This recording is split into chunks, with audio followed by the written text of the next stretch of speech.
Monsieur le Président des États-Unis d'Amérique, Mesdames et Messieurs, le long des routes de France, des plages du Cotentin à Cherbourg, de Cherbourg à Avranches, d'Avranches à Metz, de Metz à Bastogne, sur tous ces chemins que les héros que nous célébrons aujourd'hui ont empruntés à partir de l'été 1944, on trouve des centaines de bornes ornées des étoiles du drapeau américain et de la flamme de cette statue de la liberté qu'un jour, un de nos plus grands sculpteurs offrit à la ville de New York. Ces monuments de pierre sont des jalons de mémoire, comme le souvenir indélébile, inscrit dans les terres de France, de ce que notre pays doit à l'Amérique. Leur présence résonne aussi comme une invitation à renouveler sans cesse ce pacte séculaire unissant la France, l'Amérique et la liberté. J'y suis prêt, Monsieur le Président des États-Unis, cher Donald Trump.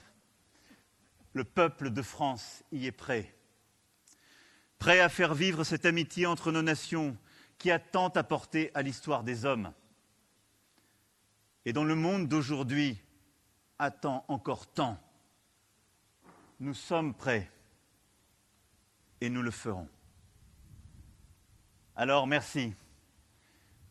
Vive les États-Unis d'Amérique, vive la République, vive la France et vive l'amitié entre nos deux nations.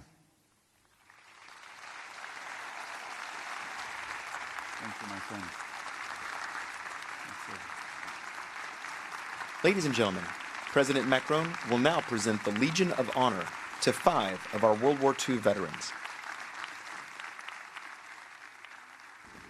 Mesdames et Messieurs, le président de la République Emmanuel Macron va maintenant présenter la Légion d'honneur à 5 vétérans de la Seconde Guerre mondiale.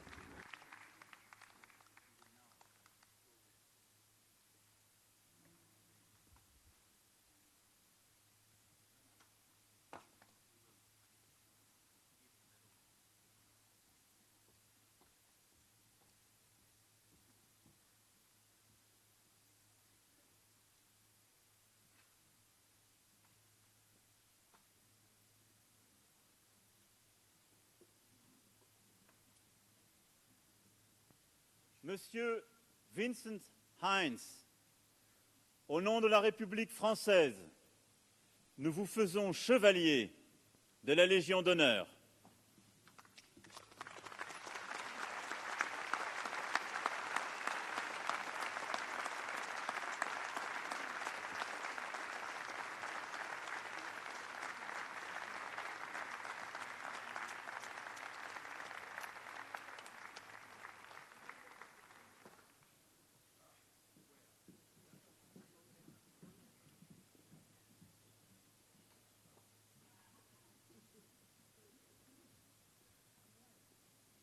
Monsieur Stanley Friday, au nom de la République française, nous vous faisons chevalier de la Légion d'honneur.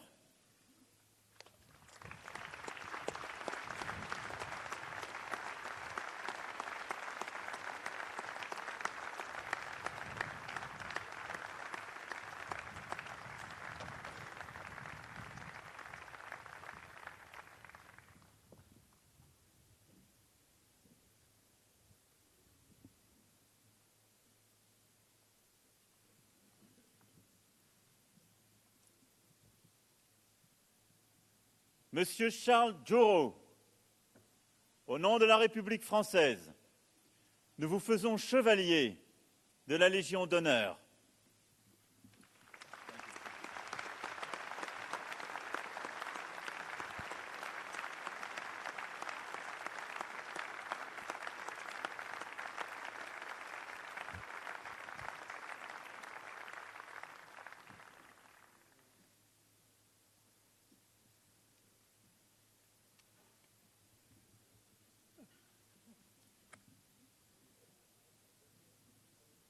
Monsieur Harold Terrence, au nom de la République française, nous vous faisons chevalier de la Légion d'honneur.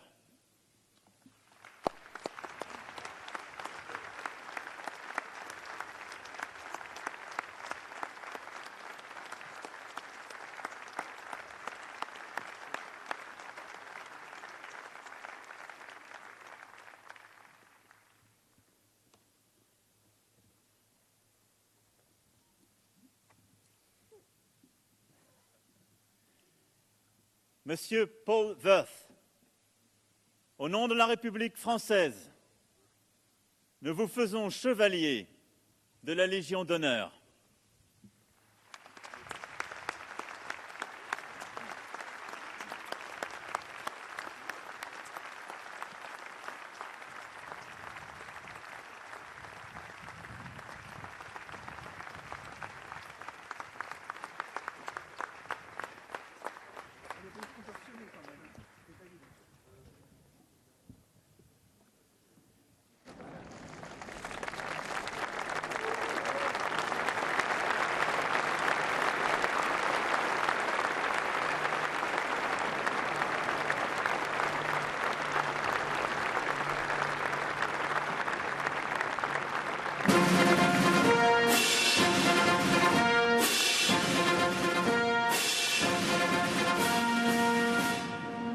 Ladies and gentlemen, the President of the United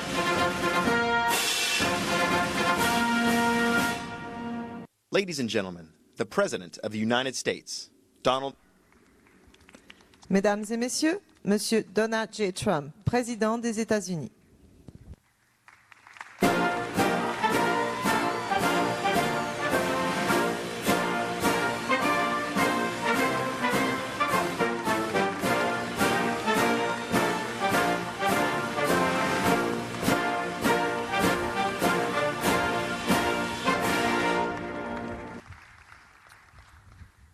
President Macron, Mrs. Macron, and the people of France, to the First Lady of the United States and members of the United States Congress, to distinguished guests, veterans, and my fellow Americans, we are gathered here on freedom's altar, on these shores, on these bluffs, on this day 75 years ago.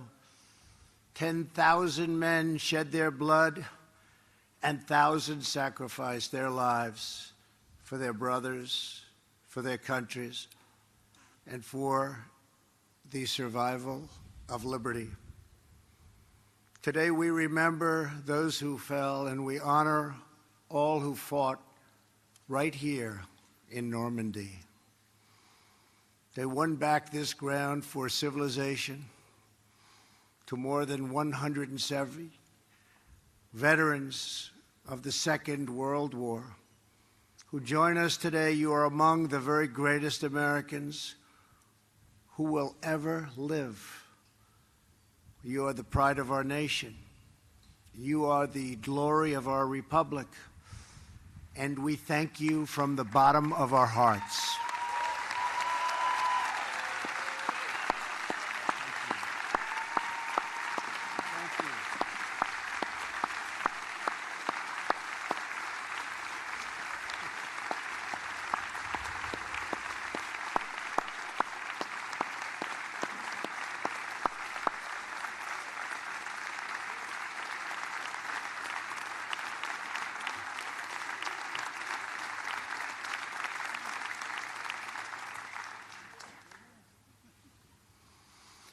Here with you are over 60 veterans who landed on D-Day.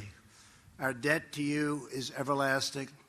Today we express our undying gratitude.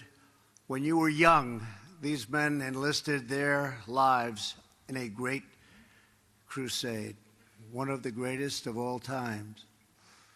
Their mission is the story of an epic battle and the ferocious, eternal struggle between good and evil. On the 6th of June, 1944, they joined a liberation force of awesome power and breathtaking scale. After months of planning, the Allies had chosen this ancient coastline to mount their campaign to vanquish the wicked tyranny of the Nazi Empire from the face of the earth. The battle began in the skies above us. In those first tense midnight hours, 1,000 aircraft roared overhead with 17,000 Allied airborne troops preparing to leap into the darkness beyond these trees. Then came dawn. The enemy who had occupied these heights saw the largest naval armada in the history of the world. Just a few miles offshore were 7,000 vessels bearing 130,000 warriors. They were the citizens of free and independent nations united by their duty to their compatriots into millions yet unborn. There were the British whose nobility and fortitude saw them through the worst of Dunkirk and the London Blitz. The full violence of Nazi fury was no match for the full grandeur of British pride. Thank you.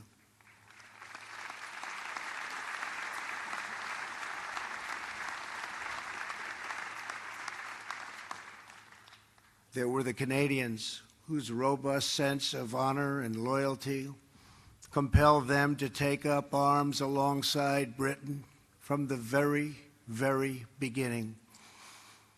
There were the fighting Poles, the tough Norwegians, and the intrepid Aussies.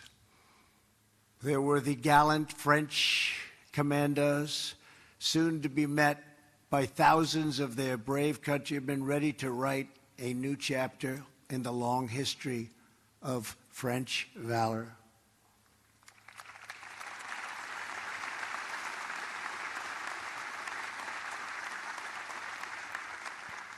And finally, there were the Americans. They came from the farms of a vast heartland, the streets of glowing cities, and the forges of mighty industrial towns. Before the war, many had never ventured beyond their own community. Now they had come to offer their lives half a world from home. This beach, codenamed Omaha,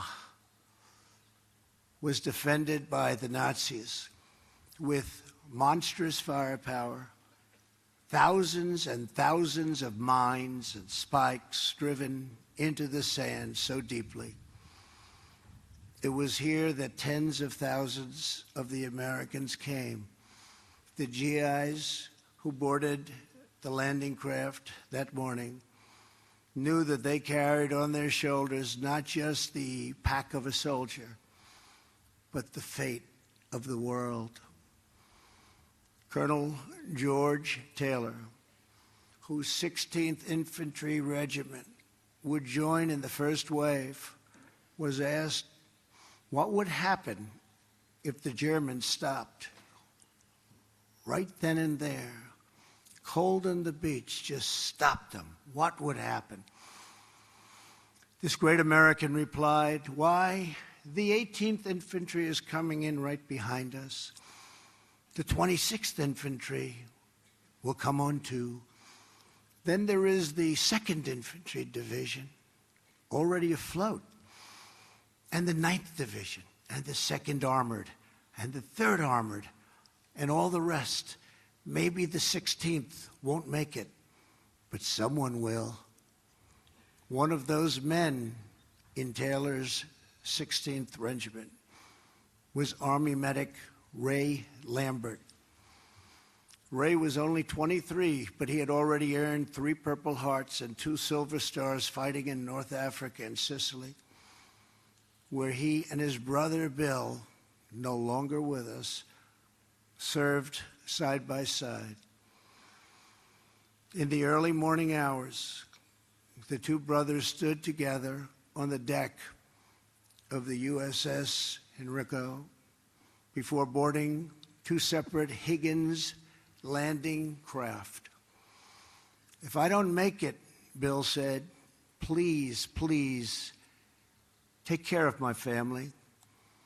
Ray asked his brother to do the same.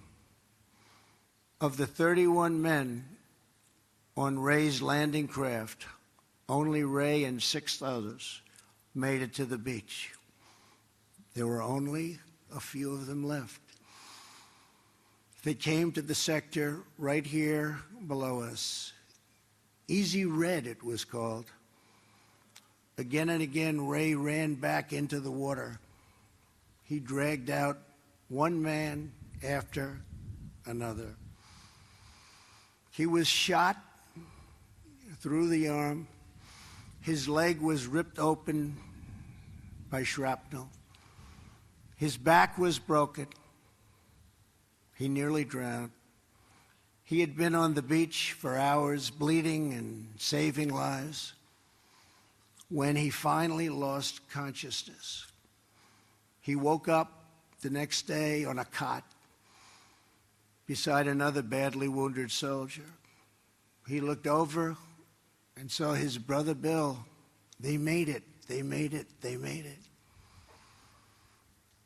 At 98 years old, Ray is here with us today with his 4th Purple Heart and his 3rd Silver Star from Omaha. Ray, the free world salutes you.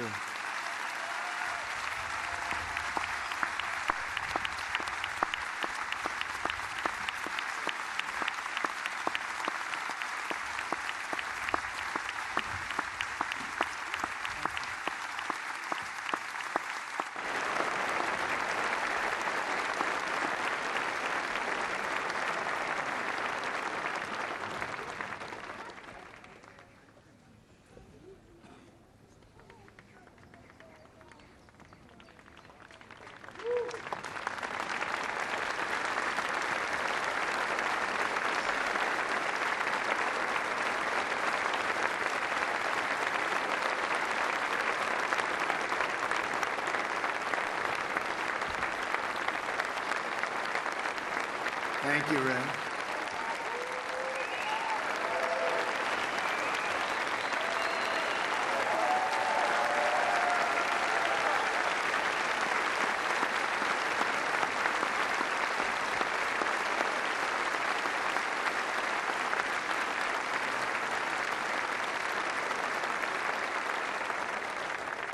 Nearly 2 hours in, unrelenting fire from these bluffs kept the Americans pinned down on the sand, now red with our heroes' blood.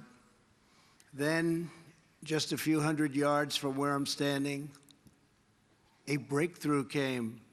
The battle turned, and with it, history. Down on the beach, Captain Joe Dawson, the son of a Texas preacher, led Company G through a minefield to a natural fold in the hillside, still here. Just beyond this path, to my right, Captain Dawson snuck beneath an enemy machine gun perch and tossed his grenades. Soon American troops were charging up Dawson's draw. What a job he did. What bravery he showed. Lieutenant Spaulding and the men from Company E moved on to crush the enemy's strong point on the far side of this cemetery and stop the slaughter on the beach below. Countless more Americans poured out across this ground all over the countryside. They joined fellow American warriors from Utah Beach and allies from Juneau, Sword and Gold, along with the airborne and the French patriots. Private First Class Russell Pickett of the 29th Division's famed 116th Infantry Regiment had been wounded in the first wave that landed on Omaha Beach. At a hospital in England, Private Pickett vowed to return to battle. I'm going to return, he said, I'm going to return. 6 days after D-Day, he rejoined his company. 2/3 had been killed already. Many had been wounded within 15 minutes of the invasion. They lost 19 just from the small town of Bedford, Virginia alone. Before long, a grenade left Private Pickett, and he was gravely wounded, so badly wounded. Again, he chose to return. He didn't care. He had to be here. He was then wounded a 3rd time and laid unconscious for 12 days. They thought he was gone. They thought he had no chance. Russell Pickett is the last known survivor of the legendary Company A. And today, believe it or not, he has returned once more to these shores to be with his comrades. Private Pickett, you honor us all with your presence.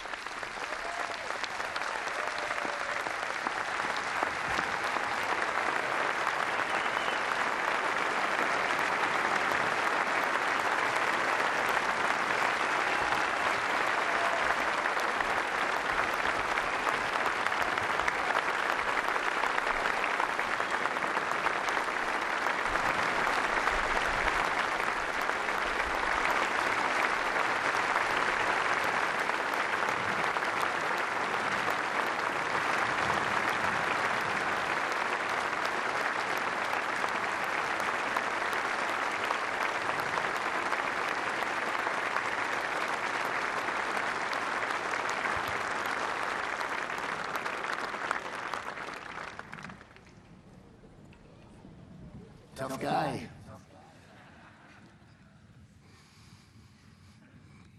By the 4th week of August, Paris was liberated.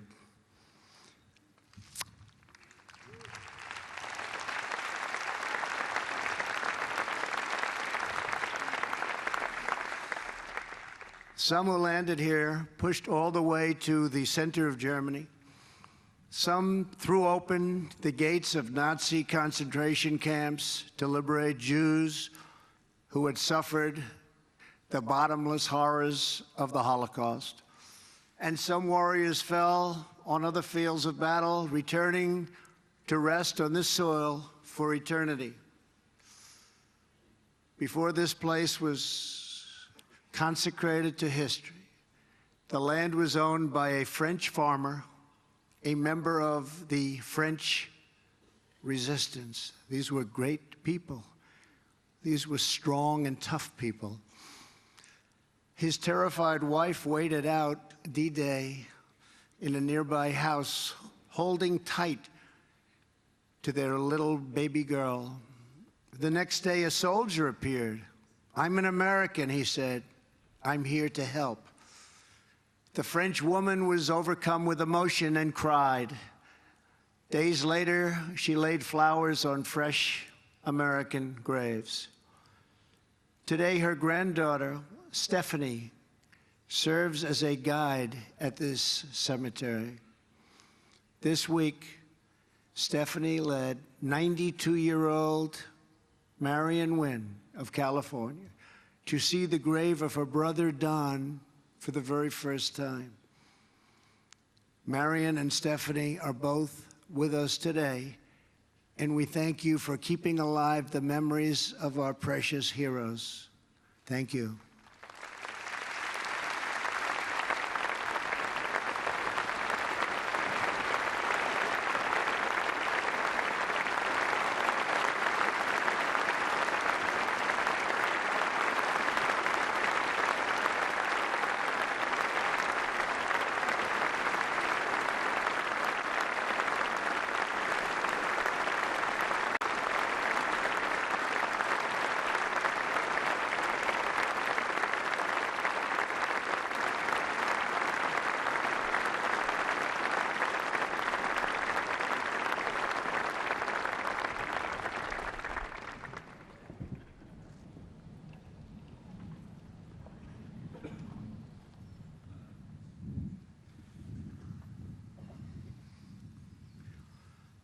9,388 young Americans rest beneath the white crosses and stars of David, arrayed on these beautiful grounds. Each one has been adopted by a French family that thinks of him as their own. They come from all over France to look after our boys. They kneel, they cry, they pray, they place flowers, and they never forget. Today, America embraces the French people and thanks you for honoring our beloved dead. Thank you.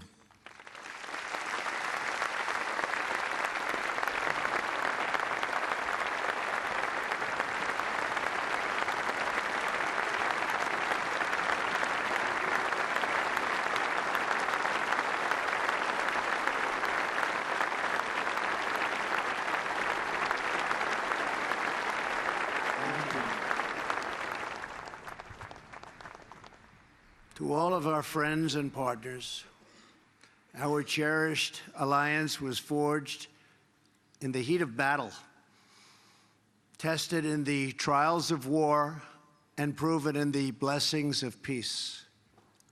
Our bond is unbreakable. From across the earth, Americans are drawn to this place as though it were a part of our very soul.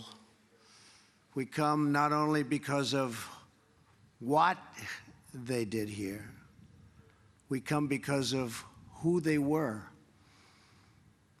They were young men with their entire lives before them. They were husbands who said goodbye to their young brides and took their duty as their fate. They were fathers who would never meet their infant sons and daughters because they had a job to do. And with God as their witness, they were going to get it done. They came wave after wave, without question, without hesitation, and without complaint. More powerful than the strength of American arms was the strength of American hearts. These men ran through the fires of hell, moved by a force no weapon could destroy. The fierce patriotism of a free, proud, and sovereign people.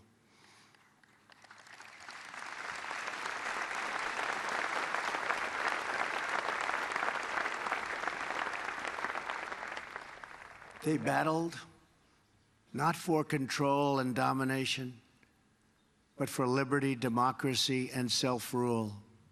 They pressed on for love and home and country, the main streets, the schoolyards, the churches, and neighbors, the families and communities that gave us men such as these.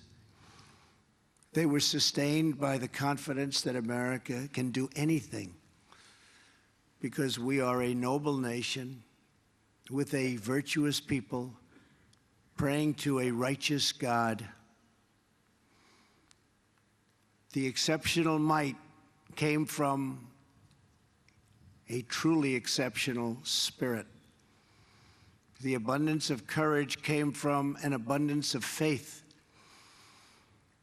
The great deeds of an army came from the great depths of their love. As they confronted their fate, the Americans and the Allies placed themselves into the palm of God's hand.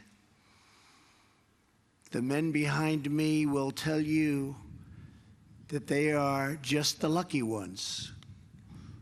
As one of them recently put it, all the heroes are buried here.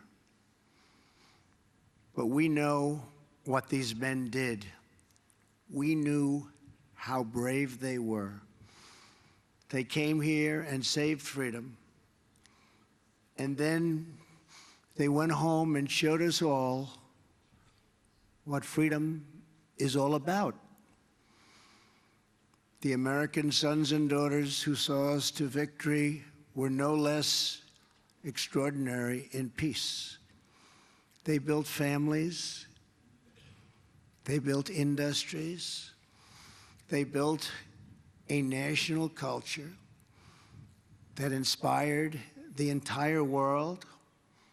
In the decades that followed, America defeated communism, secured civil rights, revolutionized science, launched a man to the moon, and then kept on pushing to new frontiers. And today, America is stronger than ever before.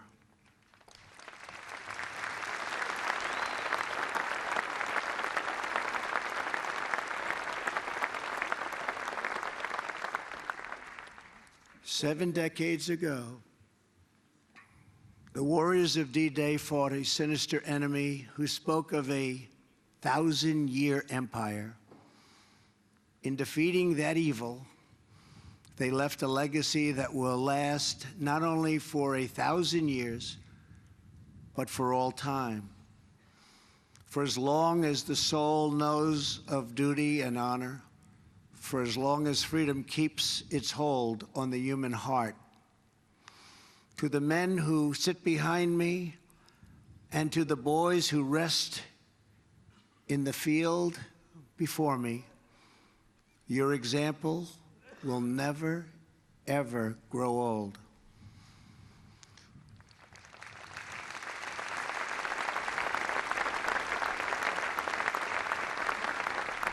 Your legend will never die. Your spirit, brave, unyielding, and true, will never die.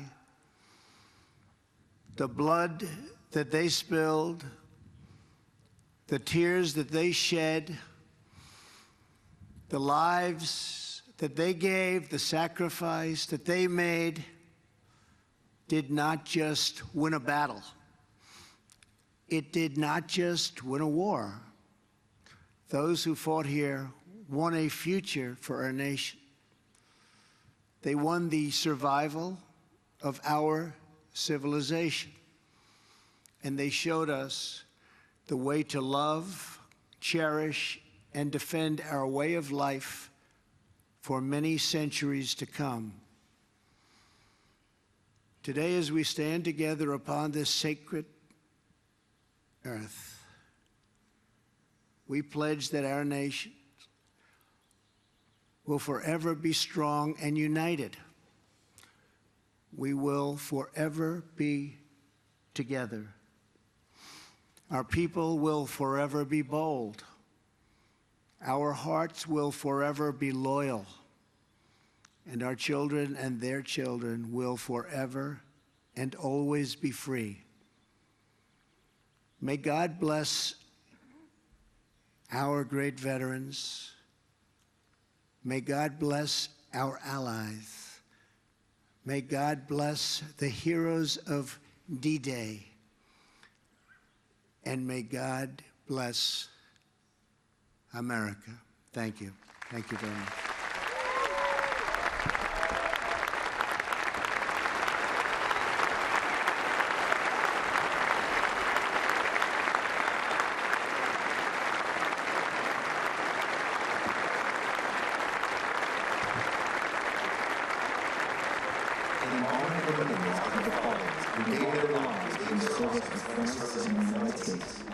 The President of France and the President of the United States will lay a wreath in their memories, followed by a moment of silence. En l'honneur et à la mémoire de ceux qui ont consenti l'ultime sacrifice au service de la France et des États-Unis, le président de la République française et le président des États-Unis vont maintenant déposer une gerbe, puis observer un moment de silence. Ouais, faut le dire à Arthur.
Ladies and gentlemen, please remain seated as Presidents Macron and President Trump greet the World War II veterans.